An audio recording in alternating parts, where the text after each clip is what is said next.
it's JJ, and today we're going to talk about passion and the 5 pillars of leadership. And let me be upfront here, I received this teaching a couple of weeks ago in Dallas, and it was from Joey Carter, amazing speaker. So I want to give credit where credit is due, you guys. And I have my cheat sheet, so I'm going to be using it, you guys. If you don't know who Joey is, he is the grandson of Mary Crowley.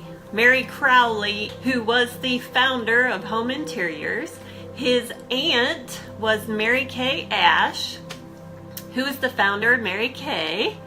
And his dad, and who he's actually named after, he passed a couple of months ago, Don Carter. And he is the gentleman that brought the Dallas Mavericks to Dallas. And then Mark Cuban bought them, and you know, as they say, the rest is history. So he has a great deal of experience and serious business guy, and he's a part of our company. So he taught on passion and the 5 pillars of leadership. And it was great, you guys. So he talked about leadership being influence, right? So it's more, you know, the kids that we work with, what are we trying to do? The only thing we're trying to do is lead them to better choices, a better life, right? So that's what influence is. And like he said, and John Maxwell says, you know, the biggest question to show if you're leading is turn around. See if you've got any followers, right? So that's how you know if you're leading. And leadership is influence, okay? So the number one thing that you need to do is be accountable, right? If people don't trust your word, they're not going to trust you to lead them in the right direction. Make sense? So that doesn't take a rocket scientist to figure out, right? So that's one of the things that we say to the kids all the time. If you want us to trust you, you need to be what?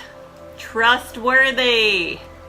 So just keep it simple, you guys. It's when we overthink everything that we get nothing accomplished, right? For ourselves or the people we're trying to lead. Just keep it simple, sweetheart. And that's the first pillar, right?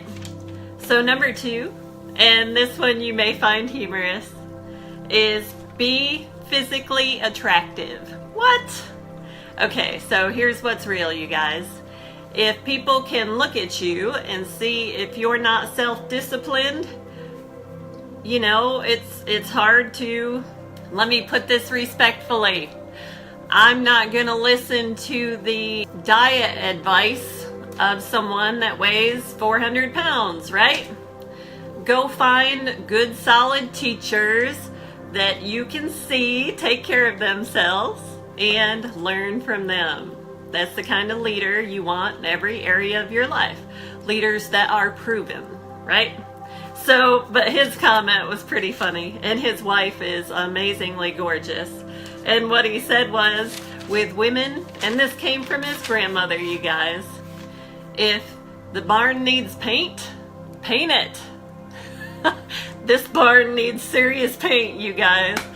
Yeah, you would not find me most lovely without it, I promise you. Okay, so the next pillar is be emotionally stable.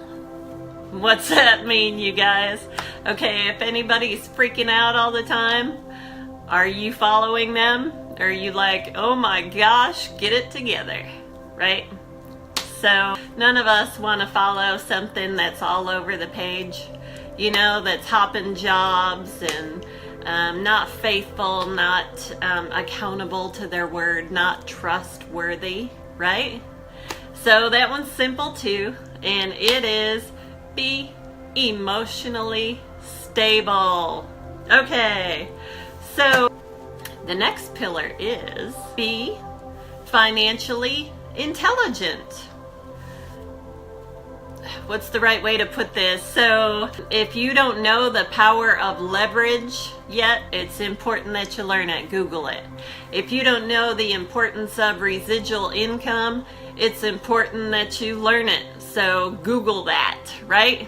And another one that is real important that happens in everybody's life, and this is in every arena of life, whether you're talking finances or anything else, is seed time and harvest. So the law of reciprocity, there's so much in these terms. If you will Google them, it'll change your life. And then number 4 pillar is spiritually awake. So what's that mean? That means that you're present. Let's keep that one simple too, shall we? Just be present, you guys. If we're having a conversation, right? And this conversation obviously happens to be through a camera lens. But if you and I are having a conversation and you are staring down at your cell phone, that's not being present. And that means that your attention is wherever your focus is. So if you're checking your messages while you're sitting there with someone eating dinner or whatever, you're not being present. And quite frankly, people deserve better, right? So give people your time and attentiveness. It matters because today's world is full of mass distractions. So give people you. Make sense? That's what being spiritually present is. You and me, right here, right now. Thank you for your attention. Okay? So finally, the final pillar is intellectually awake. And what that means is solid as a rock, right? If you work with a particular group of people, if your job is to raise people up, then do your homework and find out how to. I mean, be on top of your game. Be always on the cutting edge, because as long as people have a need, you and me, we have a purpose. And that's never gonna end, you guys, right? So until we get there and none of us have any other needs. All right.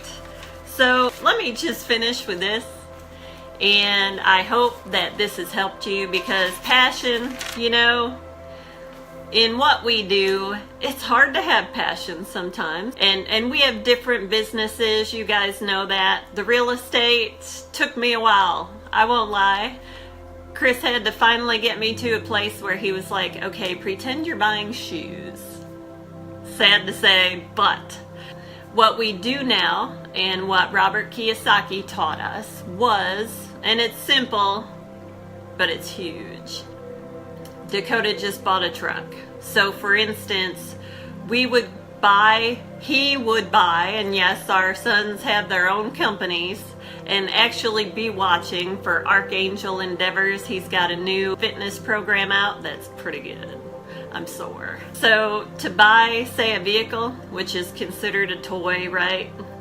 Keeping it real, you should purchase a piece of property with the cash flow off of it that pays for that truck, or 2 properties, or whatever that looks like. Because then when the truck is paid off, the income, cash flow increases, but your asset base has increased, you guys.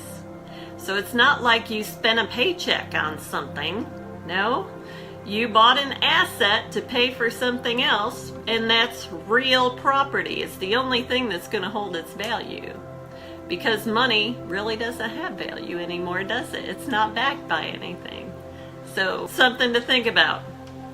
But passion for product, like in our network marketing, there isn't any. Until they shut your lights off, you're not passionate about electric, okay? Let's just be honest. But the moment that those lights get shut off, you will be, okay? So any electric and gas type products, you build passion by being without. Keeping it simple. So I just want to finish with this, and it was a statement that I thought was incredible, okay? And it's this. And this is for every person out there, you know. It seems like the world's gotten more judgy, which to me is religion. Not that I disrespect that word at all, but it's about relationships. People matter. And when they feel like they're being judged, it's just from a mindset that is unaccepting, okay? And thinks they know it all. And he's God and we're not, and it's not our place to judge. It's our place to do unto others and to hold a standard. That's it, okay?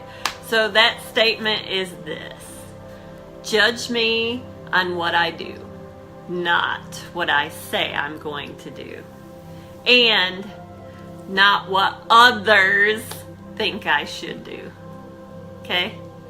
Take that as your own. Put that on your mirror and live your life that way. So you guys connect with us. I just thank you for your time today. Y'all are awesome. All right, so have an awesome day. God bless you. See ya.